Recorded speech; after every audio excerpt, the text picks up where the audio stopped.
Breaking news చూస్తున్నారు. గండికోటలో జరిగిన minor బాలిక హత్య కేసు పోలీసులకు పెద్ద సవాల్గా మారింది.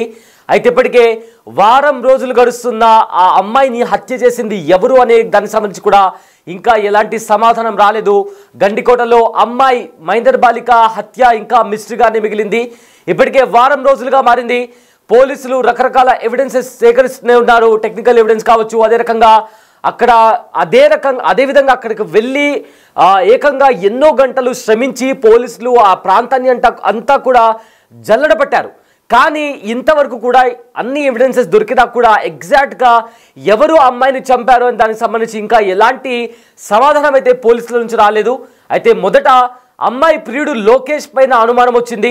అయితే అమ్మాయిని హత్య చేసి అదేవిధంగా అత్యాచారం చేసి ఉంటారు అనే అనుమానం వచ్చింది. కానీ పోలీసుల ఇన్వెస్టిగేషన్లో లోకేష్కు ఆ హత్యకు ఎలాంటి సంబంధం లేదు, అదేవిధంగా అమ్మాయి పైన ఎలాంటి అత్యాచారం కూడా జరగలేదంటూ కూడా పోలీసులు చెప్పడం జరిగింది.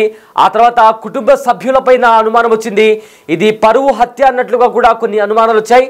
ఇది నేపథ్యంలో అమ్మాయికి సంబంధించిన బంధువులను అన్నదమ్ములను కూడా పిలిపించి విచారించారు పోలీసులు.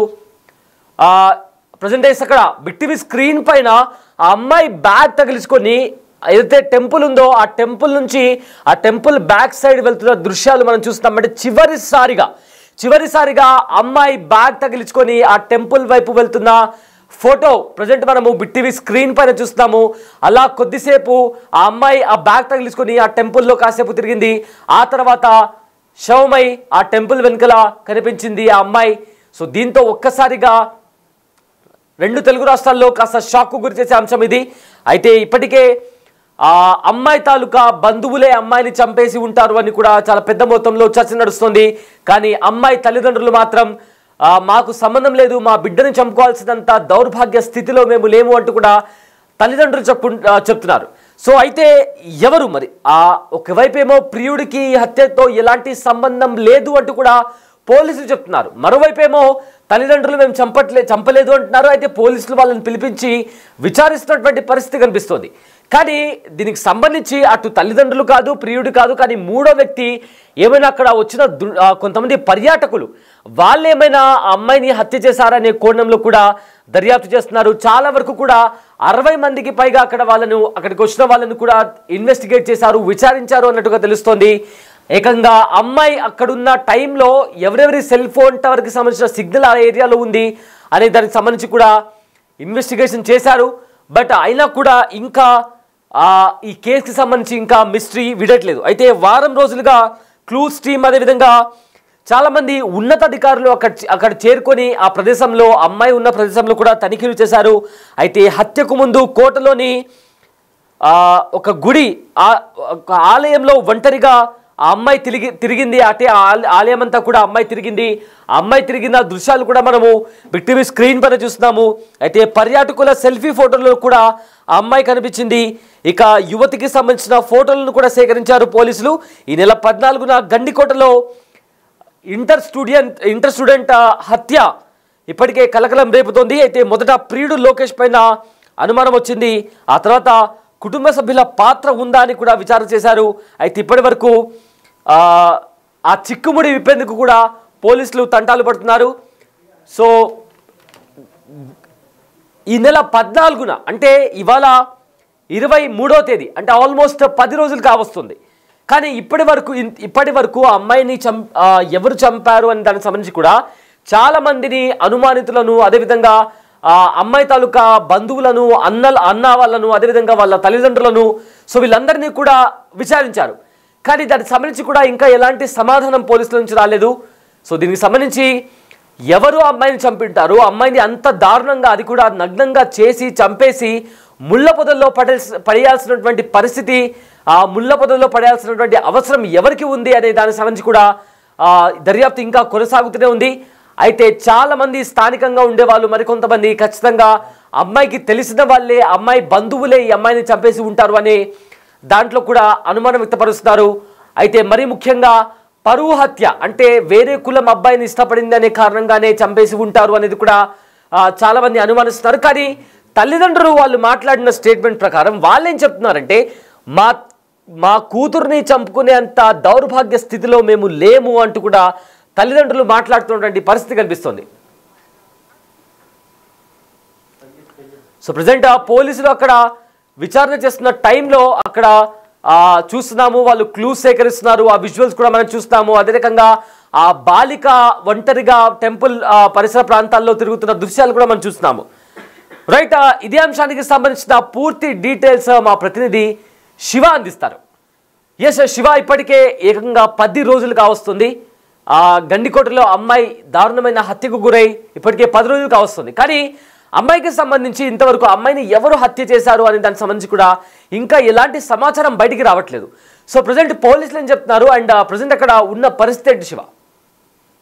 సయీద్ గండికోటలో మైనర్ బాలిక దారుణ హత్య గురై ఇప్పటికి కరెక్ట్ ఎగ్జాక్ట్లీ 10 రోజులు పూర్తింది.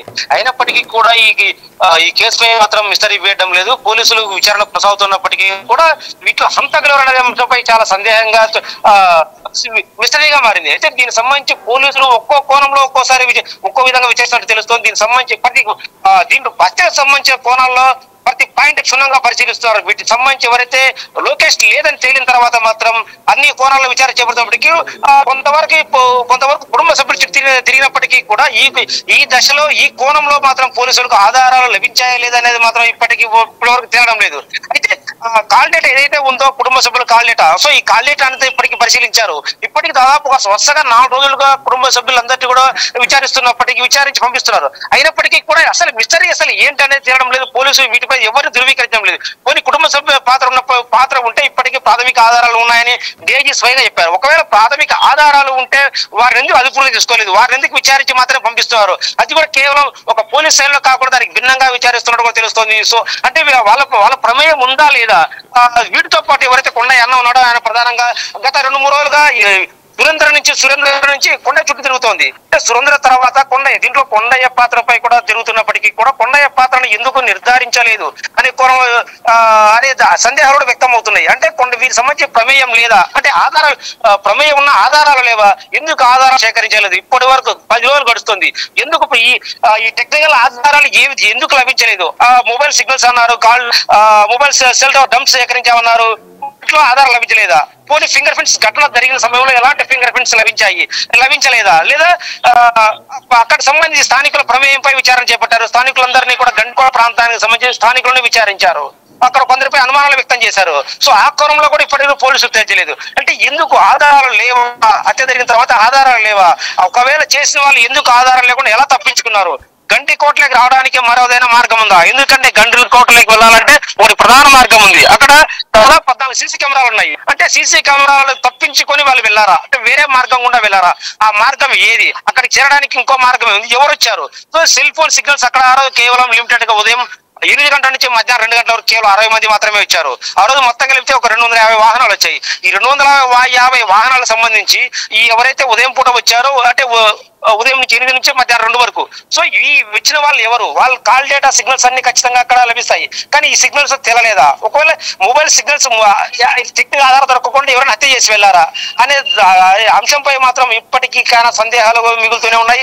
వాటిపై మాత్రం ప్రశ్నలు మొదలవుతూనే ఉన్నాయి. అయినప్పటికీ కూడా పోలీసులు ఈ అంశంపై ఇటు విచారణ ఎప్పటికీ తెరలేదు. విచారణ కొనసాగుతున్నప్పటికీ కూడా వీటిని ధృవీకరించలేదు, వీటిని కొట్టిపారేయలేదు, అలాగని కొట్టిపారేయలేదు, ధృవీకరించలేదు. సో ఈ నేపథ్యంలో మాత్రం ఈ మిస్టరీగానే కొనసాగుతోంది. అంటే 1-2 రోజుల్లో కూడా దాదాపు మిస్టరీ వీడే అవకాశం తేలినప్పటికీ కూడా ఇప్పటి వరకు పోలీసులు మాత్రం కుటుంబ సభ్యులను విచారించి పంపిస్తున్నారు తప్పిస్తే వాళ్ళ అదుపులో తీసుకోలేదు. అంటే వాళ్ళ పాత్ర లేదా? ఒకవేళ పాత్ర లేకపోతే ఇంకెవరైనా ఉన్నారా? వారిని ఎందుకు పోలీసులు ఛేదించలేకపోతున్నారు? లేదా ఇంకెవరైనా అనుమానితులను అదుపులో తీసుకొని విచారిస్తున్నారా? ఈ కోణంలో జరుగుతున్నప్పటికీ కూడా చాలా సందేహాలు వ్యక్తం అవుతున్నాయి. కాబట్టి ఈ 1-2 రోజుల్లో పోలీసులు ఒకవేళ స్వయంగా చెప్తే తప్ప వీటికి తెరదించే అవకాశం లేదు. Syed. Yes sir, thanks Shiva, thanks for the update. So present గండికోటలో అమ్మాయి మైనర్ బాలిక హత్యకు గురై ఇప్పటికే 10 రోజులు కావస్తుంది. కానీ దానికి సంబంధించి కూడా పోలీసులు రకరకాలుగా విచారణ చేస్తున్నారు, ఇన్వెస్టిగేషన్ చేస్తున్నారు. అక్కడ డాగ్ స్క్వాడ్ వచ్చింది, క్లూస్ టీమ్ వచ్చింది. అయితే కాస్త డిఫరెంట్గా ఈ కేసుని సవాల్గా తీసుకొని ఈ కేసుని ఛేదించే ప్రయత్నం చేస్తున్నారు. అయితే మొదట అమ్మాయి ప్రియుడి పైన అనుమానం వచ్చింది, కానీ అతను ఆ కేసులో లేడు అని తెలిసిన తర్వాత లోకేష్ అనే వ్యక్తిని కూడా ఈ కేసు నుంచి రూల్ అవుట్ చేస్తున్నామంటూ కూడా పోలీసులు చెప్పారు. అయితే ఆ తర్వాత పరువు హత్య కోణంలో కూడా దర్యాప్తు చేస్తున్న భాగంలో అక్కడ ఉన్న ఎవరైతే అమ్మాయికి సంబంధించిన అన్న వాళ్ళు ఉన్నారో వాళ్ళ కుటుంబ సభ్యులను కూడా విచారించినటువంటి పరిస్థితి కనిపించింది. అయినా కూడా ఇప్పటి వరకు కూడా అమ్మాయికి సంబంధించి ఆ అమ్మాయిని ఎవరు హత్య చేశారు, ఎందుకంటే ఆ చాలా మంది పర్యాటకులు కూడా వచ్చారు, ఆ పర్యాటకుల్లో ఎవరైనా హత్య చేశారనే కోణంలో కూడా దర్యాప్తు చేస్తున్నారు. ఇక గండికోటకి ముఖ్య ద్వారం నుంచి కాకుండా మరి ఏదైనా ఇతర రూట్ ఏమైనా ఉందా లోపలికి రావడానికి, అంటే ఆ గుడి వెనుకల నుంచి రావడానికి ఏదైనా ఇతర మార్గం ఉందా అనే కోణంలో కూడా పోలీసులు దర్యాప్తు చేస్తున్నారు. అయితే ఈ కేసు పోలీసులకు చాలా పెద్ద సవాల్గా మారింది, ఒక పెద్ద చిక్కుముడిలా మారింది. అందుకే ఇంత ఇన్వెస్టిగేషన్ చేస్తున్నప్పటికీ వాళ్ళకి కాస్త క్లూస్ కూడా దొరికాయని చెప్పారు. కానీ ఇంకా నిందితులు ఎవరు అని దానికి సంబంధించి ఇంకా క్లారిటీ రాలేదు.